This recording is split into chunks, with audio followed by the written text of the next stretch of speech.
Bismillahirrahmanirrahim. Assalamualaikum warahmatullahi wabarakatuh.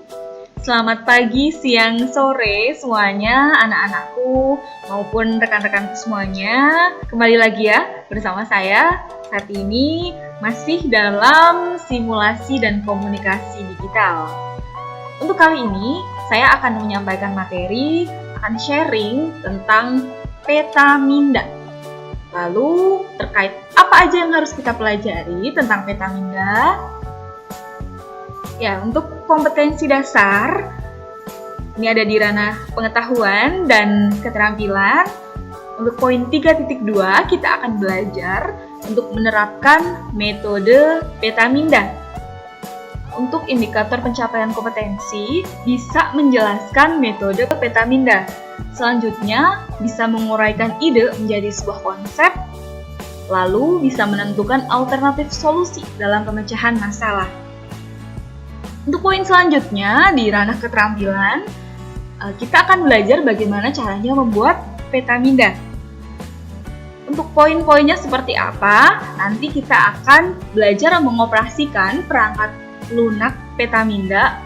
Bu, perangkat lunaknya apa? Gitu. Nanti Ibu jelaskan perangkat lunak yang akan kita gunakan dalam membuat peta minda. Dan ini kalian diminta untuk membuat peta minda dari hasil pengembangan ide berdasarkan alternatif solusi. Untuk outline pembahasannya, di video kali ini, Ibu akan menjelaskan tentang pengertian dari peta minda. Jadi, peta minda itu apa? Nanti kita akan bahas. Yang kedua, tentang sejarah dari peta minda. Sejarah dari peta minda itu awalnya dari siapa gitu, kok bisa ada peta minda. Lalu poin yang ketiga, ada manfaat. Setelah itu ada contoh peta minda seperti apa, dan yang terakhir ada langkah pembuatan peta minda itu bagaimana. Oke, kita mulai. Untuk yang pertama, untuk pengertian dari peta minda. Jadi ketika kalian berpikir peta minda, pasti bayangannya tentang cabang-cabang seperti itu ya. Kalau peta minda sepertinya belum familiar ya, dibandingkan ketika Ibu menyampaikan mind mapping. Kalau mind mapping, barangkali waktu SMP sudah pernah praktik untuk membuat. Ya, biasanya itu SMP itu membuat mind mapping dan clipping, itu yang digunting-gunting lalu ditempel, itu clipping ya namanya. Sebenarnya peta minda itu apa? Peta minda atau sama dengan mind mapping itu merupakan metode dalam mengembangkan ide, gagasan, maupun solusi. Hal ini dituangkan dalam bentuk cabang bagan konsep.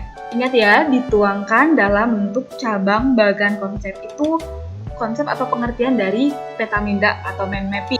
Selanjutnya, sejarah dari peta minda.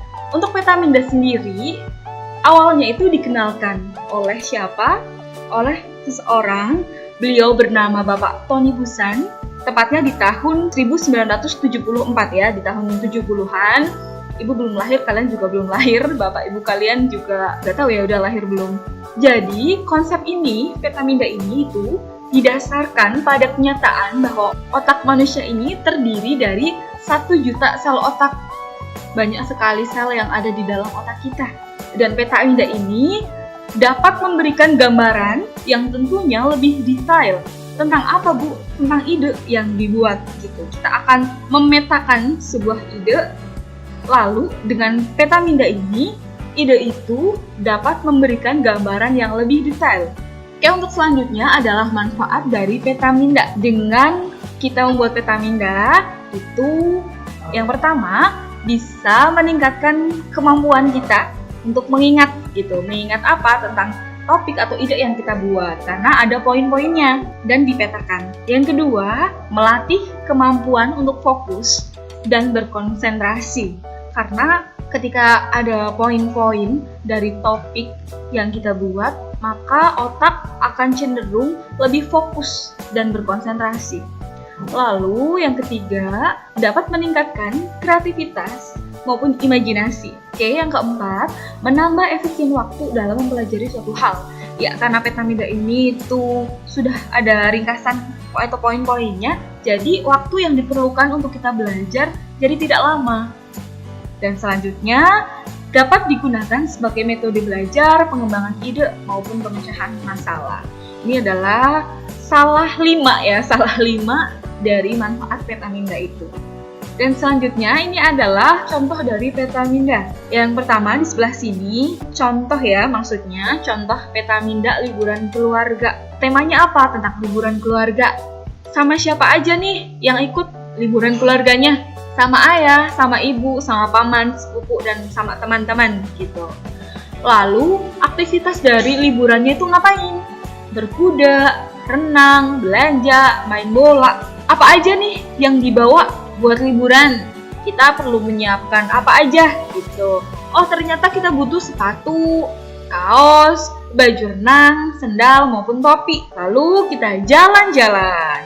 Ini adalah version 1 gitu, tentang liburan keluarga. Ini version 2 atau versi 2 dari liburan keluarga. Ini sama siapa aja liburan keluarganya? Sama ayah, ibu, adik, dan sepupu. Aktivitasnya ngapain? Nanti di sana berkuda, berenang, belanja, dan main bola.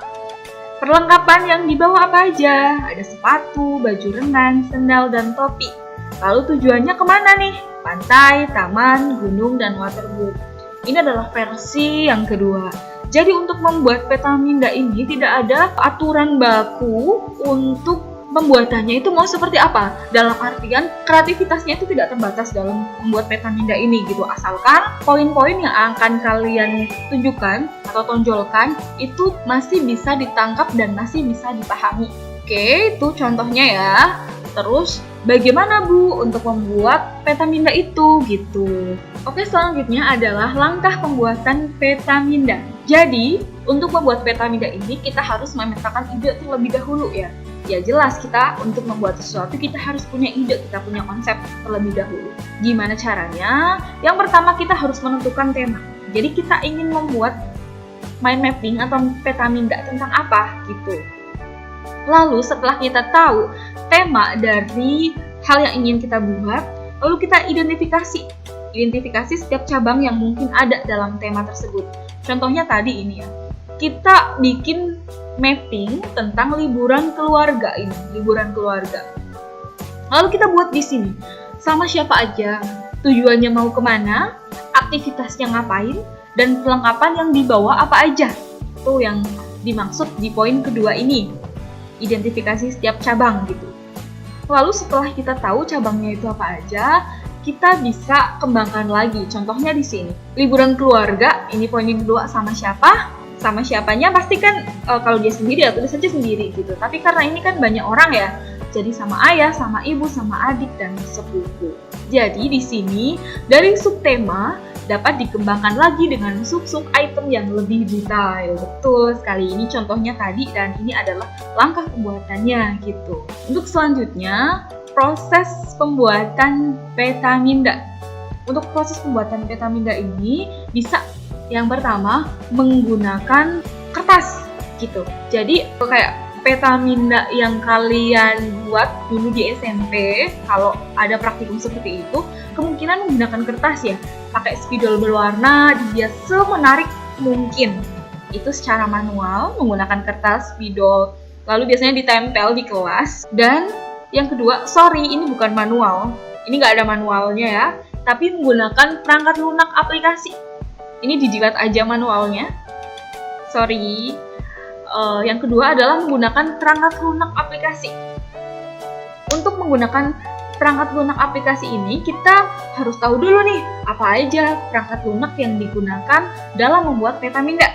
Ini ada banyak, ada Mind Map, Mindmaple, ada Canva juga, Canva. Sepertinya anak-anak ini banyak yang udah pakai Canva, karena sangat populer buat sekarang, Xmind, dan seterusnya. Untuk kali ini, kita akan belajar membuat Petaminda menggunakan Mind Map. Oke, kita akan belajar mind map aja. Kenapa Bu harus mind map? Karena ketika kita menggunakan mind map itu tidak harus menginstal aplikasi. Kalau pembelajaran daring seperti ini kan agak susah ya, banyak yang bilang kalau Bu, HP saya kan kentang ini gitu ya. Ini Ibu bukan bermaksud menjelekkan atau gimana, maaf, tapi itu pengalaman dari kalian yang bilang sendiri ke Ibu gitu. Katanya HP-nya kentang, jadi Ibu juga berpikir gimana caranya aplikasi apa yang anak-anak itu bisa ikuti tanpa harus install, yaitu Mindmap. Caranya seperti apa nanti Ibu praktekkan langsung di smartphone, di Android Ibu. Untuk selanjutnya, let's practice. Jadi kita praktek, nanti kalian bisa mengakses Mindmap atau bisa dicari aja Mindmap, nanti akan muncul dibawa ke halaman mindmap.com ini. Lalu hal yang dibuat itu apa? Nanti kalian coba praktek tentang pembuatan sosial media ini. Sosial media itu apa aja sih? Terdiri dari apa aja? Oh, ada foto sharing, ada jejaring sosial, dan ada video sharing gitu ya. Nanti ada aplikasi percakapan juga. Ini kemarin Ibu buat, nanti kalian diminta untuk membuat ini.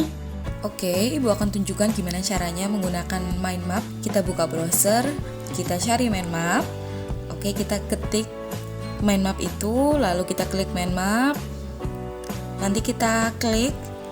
Nah, ini halaman utama dari Mindmapnya. Kita klik yang warna orange itu. Lalu kita masuk ke halaman Mindmapnya. Jangan lupa kita ganti tampilannya menjadi situs desktop biar enak, gampang gitu buat ngeditnya. Lalu itu adalah tampilan awalnya dari halaman setelah kita masuk. Kita kan pengen bikin seperti yang Ibu contohkan. Kita edit dulu di tengah-tengahnya. Ibu menuliskan sosial media, tuliskan, kita tahan kliknya, lalu kita edit. Setelah itu kita bikin cabangnya dengan ditahan juga. Habis itu kita bikin cabang lagi. Ibu contohkan 2 cabang aja ya. Nanti kita bisa bikin yang lebih banyak, kalian tambahkan sendiri. Caranya sama seperti itu, Ibu contohkan 2 aja.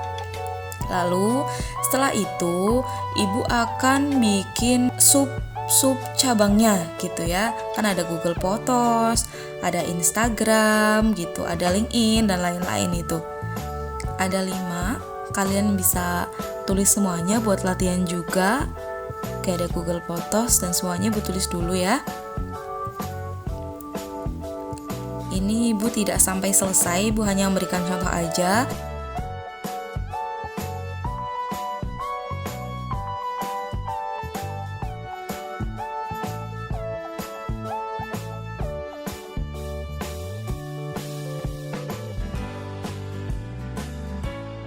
Lalu selanjutnya adalah proses menyimpan atau ekspor. Ini untuk ekspornya kita pilih file.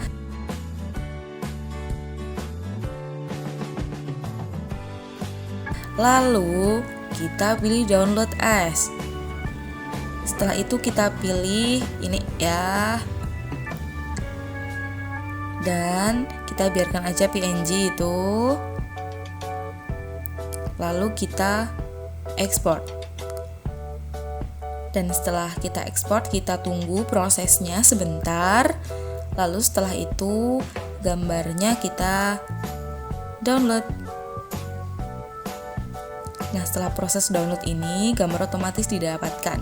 Oke, untuk oleh-oleh di video kali ini, kalian diminta untuk membuat mind mapping tentang sosial media. Seperti contoh yang tadi Ibu praktekkan, tapi penuhnya ya, versi penuhnya, menggunakan aplikasi Mindmap. Sebenarnya kalau kalian tidak menggunakan aplikasi Mindmap itu tidak masalah. Kalian bebas menggunakan apa, tapi sepertinya itu kelihatan paling mudah dan tidak memerlukan space yang besar. Lalu setelah kalian download gambarnya, kumpulkan di Google Classroom, begitu ya. Jadi disubmitnya di Google Classroom. Lalu yang terakhir, Ibu nggak bosan-bosan buat menyampaikan ini di akhir video Ibu, bahwa ya kita itu memang harus selalu belajar gitu. Belajar itu memang nggak hanya dari buku, tapi kita bisa belajar dari sekeliling kita belajar dari teman-teman, kita mengamati seseorang, kita mengamati jalan, keadaan di jalan maksudnya ya. Itu juga termasuk proses belajar gitu. Kalian jangan lupa untuk tetap belajar meskipun suasananya masih pandemi gini, masih online. Kalian bahkan belum pernah bertemu ibu ya secara langsung, tapi ibu doakan semoga kalian sehat selalu. Itu biar proses pembelajaran lancar, ilmu yang didapat pun tidak berbeda ketika kalian berangkat langsung di sekolah gitu. Ya pasti ada perbedaan sih sebenarnya, tapi tidak begitu signifikan buat kalian. Kalian tetap dapat ilmu yang bermanfaat ya. Oke, cukup sekian dari Ibu untuk video kali ini. Terima kasih. Wassalamualaikum warahmatullahi wabarakatuh.